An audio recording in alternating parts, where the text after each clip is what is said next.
Nah, Assalamualaikum warahmatullahi wabarakatuh. Selamat pagi, siang, atau malam buat semua partisipan yang mengikuti kegiatan edukasi gizi pada sesi ini ya, TM7 kita.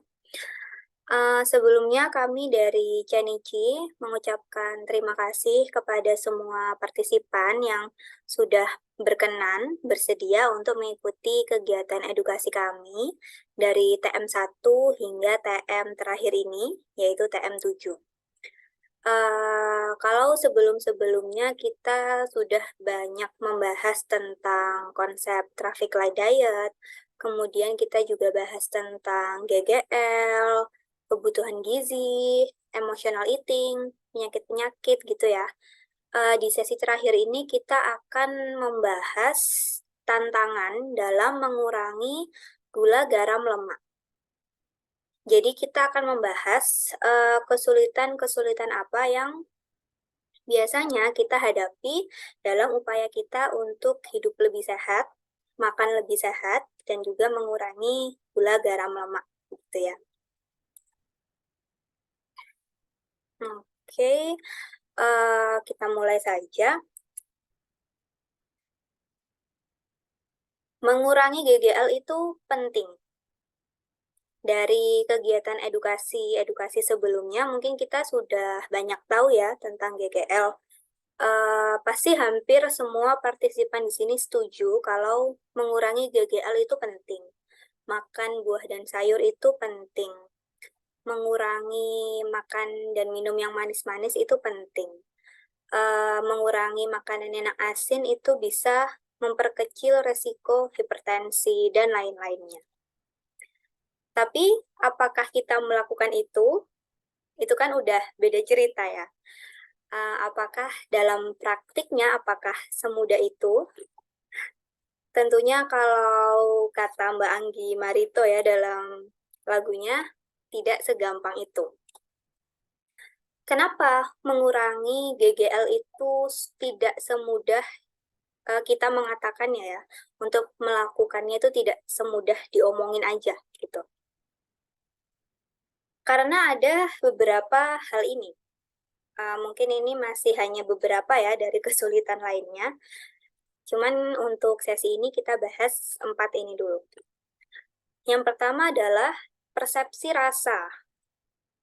Mungkin kita udah notice banget ya kalau makanan yang sehat itu identik dengan rasa yang hambar, kemudian juga kurang menarik, dan lain sebagainya. Mungkin kalau bisa dibandingin ya kita bandingin makanan yang dimasak di rumah kita aja gitu lah ya. Misalnya contohnya kayak gini nih, dibandingin dengan kita makan McD atau KFC gitu. Itu kan pasti udah beda banget ya rasanya. Tentu pasti semua setuju kalau McD dan KFC itu lebih enak daripada makanan yang kita makan di rumah. Ya walaupun enak ya makanan di rumah juga, tapi kan kalau dibandingkan dengan McD masih so-so lah ya. Nah, kenapa makanan fast food apalagi ya, atau makanan-makanan yang kita beli di luar itu lebih enak? Ya karena mereka mengandung tingkat garam, gula, dan lemak yang tinggi. Mereka pakai MSG yang lebih banyak, mereka mengasih gula yang lebih banyak, dan juga untuk cara pengolahannya, mayoritas kan juga digoreng ya. Digoreng tuh pakai minyak goreng yang minyak gorengnya juga memiliki lemak yang tinggi. Apalagi kalau seperti penyetan atau lalapan gitu ya, itu udah pakai minyak yang banyak, minyaknya juga yang udah hitam, udah teroksidasi, dan lain sebagainya. Tapi memang untuk mendapatkan rasa gurih yang disukai orang-orang, itu kita memang membutuhkan lemak yang tinggi dalam proses pengolahannya. Contohnya saat kita beli KFC atau McD gitu ya, itu kan ayamnya sangat crispy dan juga dagingnya lembut. Itu karena proses pemasakannya dengan di deep fry, yaitu dengan penggunaan metode minyak goreng yang banyak dan juga sampai bahan makanan itu terendam.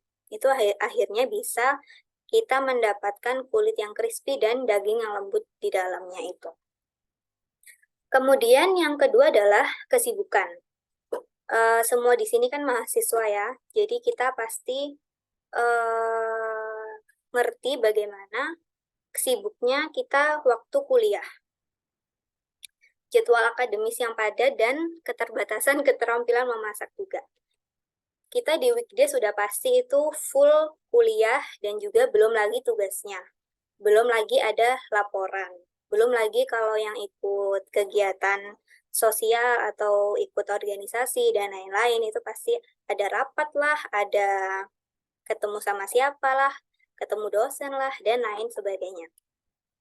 Yang membuat kadang mahasiswa itu ya makan cuman sekedar makan aja, makan yang gampang, makan yang murah, atau kadang-kadang mereka juga kita sering lupa makan karena saking sibuknya mengurusi kegiatan-kegiatan atau tugas-tugas kuliah. Dan yang ketiga adalah peer pressure. Mungkin ini yang paling sering dialami ya. Jadi kesulitan untuk konsisten dalam memilih makanan atau minuman yang lebih sehat dalam situasi kelompok. Ini sering banget terjadi biasanya saat makan siang atau setelah kelas atau lagi nugas kelompok gitu ya. Biasanya kita memilih tempat nugas kelompok di kafe atau di tempat makan mana atau di mall dan lain sebagainya. Itu kan pasti kemungkinan besar kita beli makanan GoFood ya, GoFood, GrabFood, atau kita ke kafe yang pasti menyediakan makanan-makanan dan minuman-minuman yang tinggi gula, garam, lemak. Misalnya kita nongkrong di coffee shop gitu untuk mengerjakan tugas. Pasti kita pilih kopi yang ada gulanya kan. Berapa persen dari kita yang beli kopi itu yang kopi americano atau kopi tubruk yang tanpa gula atau kopi hitam gitu. Itu kan pasti dikit sekali ya yang memilih untuk minum kopi yang pahit yang nggak ada gulanya sama sekali. Pasti paling nggak kita beli kopi susu lah, kopi susu gula aren, karamel macchiato, dan lain sebagainya.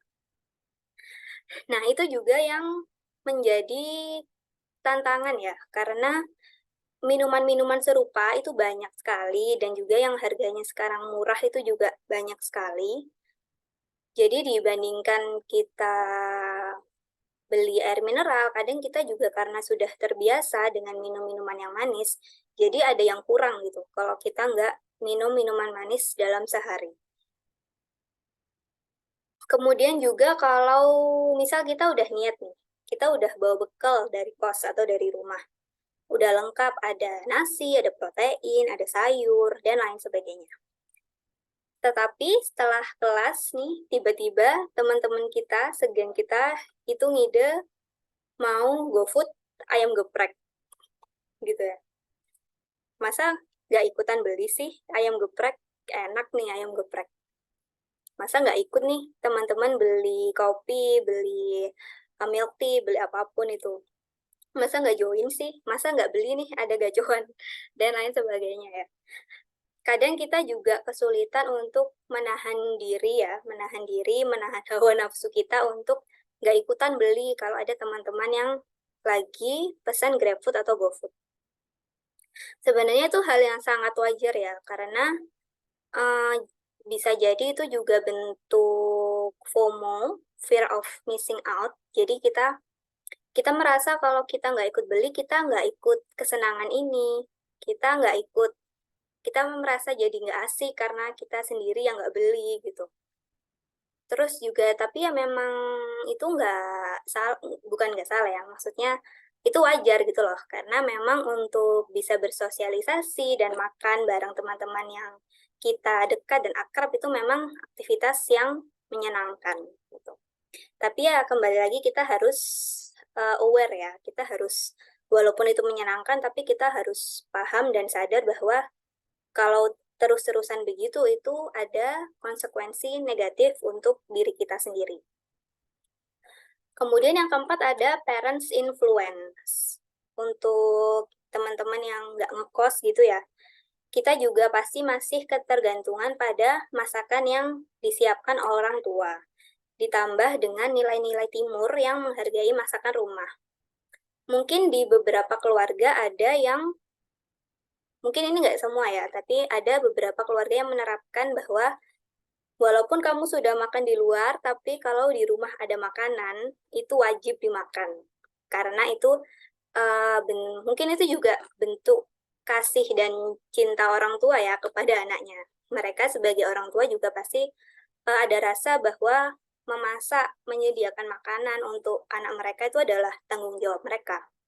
Jadi mereka merasa kalau kita nggak makan makanan mereka, itu kita bisa dibilang nggak menghargai lah, atau kalau ternyata masakannya itu kurang sehat, kita nggak dibilang nggak bersyukur lah, dan lain sebagainya. Itu kan banyak faktor ya, yang berhubungan dengan keluarga ataupun orang tua. Dan karena hubungannya dengan orang tua, kita juga kadang agak sulit mengkomunikasikan tentang perihal makanan sehat ini. Karena kadang kita coba untuk mengkomunikasikan, tapi ya banyaklah argumen-argumen yang dengan orang tua yang kita sebagai anak ya, kita agak sulit gitu ya untuk melawan. Dan juga ya begitulah. Terus bagaimana dong cara kita mengatasi tantangan-tantangan yang tadi kita bahas bersama? Yang pertama, kita memang harus temukan niat motivasi yang kuat ya dari dalam diri kita sendiri. Kita temukan tekad. Kita harus bisa fokus pada tujuan kesehatan pribadi. Kita kan juga udah dibahas ya dalam pertemuan sebelumnya tentang risiko penyakit dan lain sebagainya. Misal kita overweight atau obes, itu kan sebenarnya kita sudah tahu ya kalau obesitas itu nggak baik untuk diri kita. Tapi karena kita masih muda, masih umur 20-an ya, itu kan kita memang belum melihat tanda-tanda penyakit gitu ya, tanda-tanda dan gejala penyakit dari akibat dari kita obes ini. Tapi siapa yang tahu kalau 5 tahun kemudian kita mulai masuk kategori pradiabetes, 10 tahun kemudian kita ada penyumbatan, bukan bermaksud menakut-nakuti, tapi ya memang resiko itu akan lebih tinggi kalau kita overweight dan obesitas. Jadi kita harus menemukan tekad dan motivasi untuk bisa berubah menjadi pribadi yang lebih baik dalam hal pemilihan pola makan, pola hidup, dan lain sebagainya. Kemudian setelah menemukan tekad, salah satu cara untuk mengatasi dari jadwal kegiatan yang padat tadi ya, kita bisa membuat strategi yaitu mengatur meal plan. Meal plan itu adalah kayak rancangan menu makanan per minggu atau per berapa hari gitulah yang kita buat. Jadi agar kita bisa menata menu-menu yang kita makan untuk disesuaikan dengan zat gizi kita. Mungkin ini untuk orang awam yang kita belum terlalu paham ya bagaimana cara mengatur meal plan, kita harus banyak latihan dulu sih. Bisa juga kita lihat cara mengolah meal plan dari YouTube atau juga bisa dari Instagram. Itu juga banyak kan mereka membagikan resep-resep makanan untuk anak kos yang sehat dan juga harganya murah. Atau kalau masih bingung, kita juga bisa menggunakan jasa nutrisionis dari aplikasi Traffic Light Diet yang untuk kelompok intervensi ya yang udah di-download. Itu bisa kita tanya-tanya mbak-mbak nutrisionis yang ada di aplikasi itu. Kita juga pasti akan senang membantu. Kemudian yang ketiga adalah komunikasi terbuka. Kita harus bisa mengkomunikasikan baik itu ke teman maupun ke orang tua jika kita ingin mengonsumsi makanan yang lebih sehat. Ya walaupun untuk awal-awal ya pasti kayak aneh gitu ya, mungkin kita malu atau kayak pasti dicie-ciein gitu ya. Cie ngapain diet dan lain-lain gitu ya. Tapi ya memang kalau misal kita ingin berubah menjadi lebih baik, keluar dari comfort zone, itu memang harus ada yang dikorbankan ya, yaitu kenyamanan. Mungkin akan sedikit tidak nyaman di awal, tapi reward yang kita terima di akhir jika kita mencapai goals kesehatan yang kita inginkan, itu kan pasti reward-nya akan lebih besar dari pengorbanan kecil yang kita buat di awal-awal ini. Nah, kemudian kalau misal memangnya ternyata masih susah nih, gimana? Belum bisa masak, belum bisa hidup lebih sehat, belum bisa milih makan yang lebih sehat, dan lain-lain. Cara paling gampangnya adalah kita bisa membuat modifikasi-modifikasi untuk pesanan yang isinya makanan yang tidak sehat. Kita bisa buat modifikasi seperti mengurangi porsi atau memilih pilihan-pilihan yang lebih sehat, seperti option no sugar, less sugar. Misal kita beli ayam geprek nih. Ayam geprek itu udah nyata ya tinggi gula, garam, lemak. Kita bisa meminta ke mbaknya mengurangi nasinya misalnya. Kita minta nasinya separuh aja. Terus untuk minumnya misal sepaket sama es teh gitu ya biasanya. Kita bisa minta ganti minumnya air mineral aja. Atau kalau misal memang mau es teh ya kita minta less sugar. Atau no sugar at all, itu akan lebih baik sih. Tapi ya untuk awal kita bisa pilih less sugar atau gimana gitu ya. Kemudian kalau kita mau jajan minuman manis, misal mohon maaf nyebut merek, Chatime gitu ya. Ini juga cara yang aku lakuin sih, tapi walaupun mungkin dampaknya belum kelihatan ya, tapi ini juga langkah yang baik untuk mulai mengurangi gula. Jadi di Chatime itu kan ada Chatime Milk Tea ya, menu Chatime Milk Tea. Nah, itu kita bisa pilih menu itu yang no sugar. Jadi kita pesen Chatime Milk Tea no sugar. Terus kalau misal biasanya pakai boba gitu, misalnya kita bisa pesennya no boba, no topping. Jadi cuman milk tea-nya aja, no sugar, no topping. Karena di boba itu kan isinya juga tepung ya, tepung kanji, itu juga merupakan salah satu bentuk dari karbohidrat sederhana yang mungkin di TM1 ya disinggung itu karbohidrat sederhana itu harusnya kita mulai kurangi. Kemudian, kalau misalnya ternyata nggak enak nih, minum Chatime milk tea tapi nggak ada toppingnya karena nggak kebiasa. Kita lihat pilihan topping di Chatime itu apa aja. Ada puding, ada pearl, ada grass jelly atau yang lainnya gitu ya. Nah, kita bisa pilih tuh mana ya yang kira-kira lebih rendah resikonya. Misal kita bisa pilih pakai grass jelly, karena grass jelly itu kalau nggak salah juga nggak pakai gula kan. Dia hanya gelatinnya aja. Atau bisa juga kita pilih red bean, kacang merah. Red bean itu walaupun dia ada kandungan gulanya ya pada proses perebusan dan lain-lain, tapi paling tidak dibandingkan dengan topping lainnya, dia itu lebih tinggi protein. Jadi kita bisa pesan Chatime Milk Tea no sugar tapi toppingnya red bean gitu. Jadi walaupun kita tetap minum minuman manis nih, tetap minum minuman dari brand yang kita suka, tapi kita bisa memodifikasinya untuk pilihan-pilihan yang lebih sehat. Atau kalau kita pesen beli minum-minuman di minimarket gitu, misalnya kita bisa pilih option yang no sugar. Misalnya kita pilih teh yang zero sugar atau less sugar. Di brand-brand kayak teh botol atau teh pucuk itu kan ada pilihan less sugar atau juga yang no sugar gitu. Ya, jadi melalui pilihan-pilihan mengganti pilihan-pilihan kecil itu kalau dilakukan secara dalam durasi yang lama itu juga pasti akan ada dampaknya. Tapi walaupun begitu tetap yang paling penting kita juga harus memperhatikan pola makan kita dari keseharian.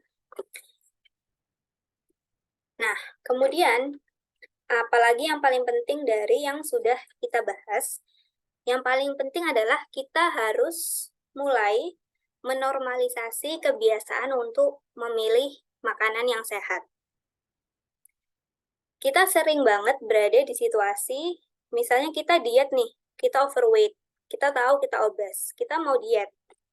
Kita udah bilang nih ke teman kita, aku lagi diet ya, aku nggak ikut pesen ya. Misal kita udah berhasil nih komunikasi ke temen, tapi biasanya respon yang kita dapat apa?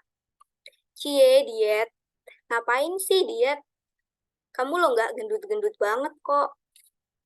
Kamu loh, meskipun gendut tapi loh kamu cantik. Ngapain diet? Ya walaupun mungkin itu maksud teman kita untuk membesarkan hati kita ya. Tapi ya bisa dibilang itu adalah cara yang kurang tepat ya.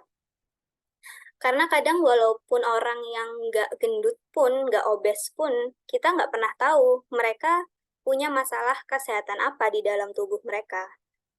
Bisa aja ternyata walaupun dia nggak obes, tapi ternyata height-nya nggak teratur. Ternyata mereka udah pradiabetes walaupun mereka itu nggak obes. Nah, untuk yang haid nggak teratur dan lain-lain, itu kan sebenarnya masalah hormon yang bisa diatasi selain dengan obat dan ke dokter, itu bisa diatasi dengan mengatur pola makan yang seimbang dan juga menurunkan berat badan. Nah, jadi kita nggak pernah tahu apa yang dialami oleh orang lain.